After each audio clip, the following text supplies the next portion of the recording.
நடைபெற்ற சிறப்பு பொதுக்குழு கூட்டம் தமிழ்நாடு முதலமைச்சர் ஒரு குறுகிய மனப்பான்மை கொண்டவர், அரசியல் காழ்ப்புணர்ச்சியோடு சட்டப்பேரவையில பேசியிருக்கிறார். தாவேகா தலைவர் விஜய் வந்து கடுமையான நாடே பாத்துக்கிட்டு இருக்கு. 41 பேரு இறந்ததுக்கு கூட ஒரு நிமிஷம் நிற்காம அப்படியே சென்னை திரும்பி அவங்களுடைய இல்லத்துல போய் உட்கார்ந்துட்டத. அதனால நம்முடைய மாண்புமிகு முதல்வர் அவர்கள்ட்ட தொலைநோக்கு பார்வை உண்டு. குறுகிய எண்ணம் இருக்காது. குறுகிய எண்ணமோ கொடூரமான எண்ணமோ அல்லது ஒருவரை தண்டிக்க வேண்டும் அல்லது பழிதீர்க்க வேண்டும் என்ற உணர்வு இருந்திருந்தால் 41 பேர் இறப்புக்கு கைது செய்து சிறையில் அடைந்தார். ஒருபோதும் நம்முடைய மாண்புமிகு முதல்வர் அவர்கள் அப்படிப்பட்ட செயல்களில் அற்பமாக சிந்திக்கின்றவர்கள். அவர் சொன்ன வார்த்தை உலகமே போற்றுகிறது. எந்த அரசியல் கட்சி தலைவரும் அவர்களுடைய தொண்டர்களை அழைத்து வந்து அவர்களை கொலை செய்ய வேண்டும் என்று எண்ண மாட்டார்கள்.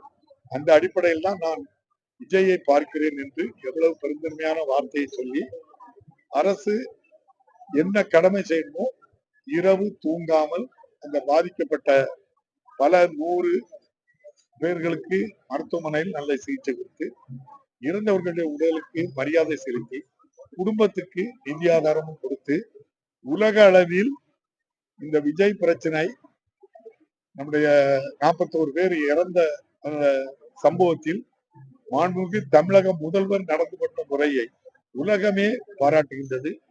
சாமானிய மக்கள் வரைக்கும் எவ்வளவு பெருந்தன்மையாக நடந்திருக்காங்கன்னு சொல்லுது. அதை சிறுமைப்படுத்தவர்கள் சிறுமைப்பட்டு போவார். சட்டமன்றத்துல அவை நாகரிகம் தெரியாம கேலியும் கிண்டலுமா அந்த கருவு விவகாரத்தை பேசினாங்க. தைரியம் இருந்தா விஜயை கைது செய்திருக்கிறோம். விஜயை கைது செய்திருந்தா 2026ல மிகப்பெரிய புரட்சி வெடிச்சிருக்கும் கட்சியோட துணைப்பு செலவு அவருக்கெல்லாம் பார்த்து அரசியல் நாகரிகம் இல்லாம ஒரு ரவுடி போன்று செந்தில் பாலாஜி நடந்துக்கிறாருங்கிற விமர்சனத்தை ஆதரவு பேசுறாரு. யார் ஓடி ஒளிஞ்சது அப்படிங்கிற கடுமையான விமர்சனத்தை பதிவு பண்றாரு. அதுக்கெல்லாம் எதிர்வினை தெரிவிக்காம 41 பேர் இறந்த உடனே துத்தக்காரன் துணியா காட்டி யார் எங்க இருக்கானே தெரியல. ஓடி ஒழிச்சவங்க அந்த தலைவர் முன்னிலையில அங்க இருக்கவங்கிட்ட நானும் ரவுடி தான்னு சொல்லி வடிவேல் சொன்ன மாதிரி சொல்லியிருப்பாங்க. அதெல்லாம் பெரிய விஷயம். எஸ்ஐஆர் திருத்தம் ஹரியானா ராஜ்நாட்டுக்கு 20 ஓட்டுங்க இருக்கு. தமிழ்நாட்டு நடந்துகிட்டு இருக்கு. சிறப்பு வாக்காளர் தீவிர திருத்தம் என்ற முறையில் நம்முடைய தேர்தல் ஆணையம் சரியான முறையில் நடைபெறவில்லை. அவர்கள் ஒருதலைபட்சமாக மத்தியில் ஆட்சி செய்தவர்களுக்கு துணை போவதாக எல்லா தரப்பிலையும் குற்றம் சாட்டுறாங்க. ஒரே ஒரு கேள்வி உங்க மூலமா நான் சொல்றேன். இந்த எஸ்ஐஆர் அந்த திருத்த பணிகள்ல யாருக்கும் பயமும் இல்லை, ஒண்ணு இல்லை. நான் ஏற்கனவே பல முறை வாக்களிச்சிருக்கேன். எனக்கு வாக்காளர் இருக்கு. நான் எதுக்கு புதிய படிவம் எழுதி கொடுத்து என் வாக்க நான் சேர்க்கணும்? நீங்க கேளுங்க. நான் ஜனநாயக நாட்டுல எனக்கு எல்லா உரிமையும் இருக்கு. எனக்கு நான் அடிப்படை உரிமை உள்ளவன். இந்திய அரசியலமைப்பு சட்டப்படி எனக்கு எல்லா உரிமையும் இருக்கு. எனக்கு வாக்களிக்கக்கூடிய உரிமை தந்து பல நாட்கள் பல ஆண்டுகள் ஆகிவிட்டன. பல தேர்தல்கள்ல நான் நிறைய வாக்களிச்சாச்சு. இப்ப என்னைய நீ புதுசாதான் நீ வாக்காளரா சேர்க்கு அப்படின்னு சொல்றதுக்கு யாருக்கு உரிமை இருக்குங்க?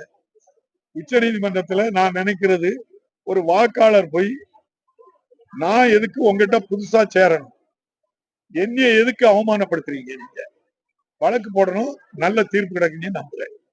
சட்டமன்றத்துல முதலமைச்சர் பேசும்போது வடிகட்டில போய் அனைத்தையுமே பேசியிருக்கிறாரு. உச்ச நீதிமன்றமே தலையில கூப்பிட்டு விஜய் சொல்லியிருக்காரு. நேற்று சட்டமன்றத்துல ஒரே பொய் தான் பேசியிருக்காங்க. நாடு பாத்துக்கிட்டு இருக்கு. அவரு விஜய் எப்படி இருக்காருங்கிறத நாடு பாத்துக்கிட்டு இருக்கு. அவருக்கு எல்லாருமே சொல்றாங்க அவருடைய பலகீனமானவர். ஒரு பிரச்சனை வந்துன்னா பலகீனமானவர் ஓடி ஒழிச்சுக்கிடுவார். அதுதான் அவரும் அவரை சார்ந்தவர்களுக்கும் உள்ள இப்ப இருக்கக்கூடிய மக்கள் மத்தியில இருக்கக்கூடியது. அதனால அப்படி பலகீனமானவங்க தன்னை வீரண்ணி காட்டக்கு எதையா சொன்னா அதுக்கெல்லாம் பதில் சொல்லணுமா? அவங்களுக்கு தேவையில்லையா? திமுகவுக்கு பிறகும் நேற்று வந்து கட்சி ஆரம்பிச்சவங்க திமுகவுக்கு எங்களுக்கு தான் போட்டினே சொல்லிட்டு இருக்காங்க. எல்லாரும் அப்படித்தானே தம்பி சொல்லணும். ஆளுங்கட்சியில இருக்கிறவங்களை பார்த்துதான் எல்லாருமே சொல்லணும். நிறைய பேரு சொல்றாங்க. எல்லா ஊடகங்கள்லயும் அதுதான் போடுறாங்க. எத்தனை நடிகர்கள் கட்சி ஆரம்பிச்சு என்ன நடந்துங்கிறத வரலாறு இருக்கு. அந்த வரலாறுல இப்ப இன்னைக்கு அந்த வரலாறு இன்னைக்கு முதல்ல ஆரம்பிச்சிருக்காரு. அதுல அந்த வரலாறுல இவரும் சேர்ந்துட்டு தானே. ஏற்கனவே 10 நடிகர்னா 11வது தம்பி விஜய் சேர்ந்திருக்காங்க. நன்றி. விஜய் தலைமையில தான் கூட்டணி, எங்க தலைமையில பெரிய கூட்டணி. அதுல என்ன தப்பு இருக்கு தம்பி? அவர் ஒரு கட்சி ஆரம்பிச்சிருக்காரு, என் மாநாடுனா என் தலைமையில வாங்கங்காங்க. அதுல ஒன்றும் கஷ்டம் இல்லையா? அது விருப்பப்பட்டவங்க போலாம். சட்டமன்ற தேர்தலில் தமிழக முதல்வர் மாண்புமிகு மு.க. ஸ்டாலின் அவர்கள் மீண்டும் முதல்வர் ஆகிறார்.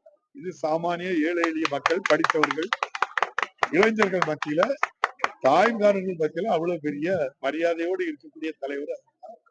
அதனால எல்லாருமே அதுக்கு எதிராக தான் நாங்க இருக்கோமாக தவறுகள். இளைஞர்கள் எங்க பக்கம் பேசியிருக்காரு. தேர்தல்ல எத்தனை தேர்தல் நம்முடைய முதல்வர் பொது கட்சி தலைமை ஏற்ற பிறகு இதுவரை எந்த தேர்தலையும் அவர் வெற்றி வாய்ப்பு இழக்கல. இன்னும் தொடர்ந்து அவரு வெற்றி பெற நினைப்பது மக்களுக்கு பணியாற்றுவது. இவங்க எதுக்கு வந்திருக்காங்கன்னு சொல்லி நீங்க தான் கேட்டு அதை எங்கிட்ட சொல்லுங்க. செய்திகளை உடனுக்குடன் தெரிந்து கொள்ள கீழ்க்கண்ட கேபிள் மற்றும் டிடிஎச் நெட்வொர்க்குகளில் எம்நாடு செய்தி தொலைக்காட்சியை காணுங்கள். பாதகம் செய்பவரை கண்டால் நாம் பயம் கொள்ளலாகாது பாப்பா. மோதி மிதித்துவிடு பாப்பா, அவர் முகத்தில் உமிழ்ந்துவிடு பாப்பா. அண்மை செய்திகளை உடனுக்குடன் தெரிந்து கொள்ள இணைந்திருங்கள் எம்நாடு தொலைக்காட்சியுடன்.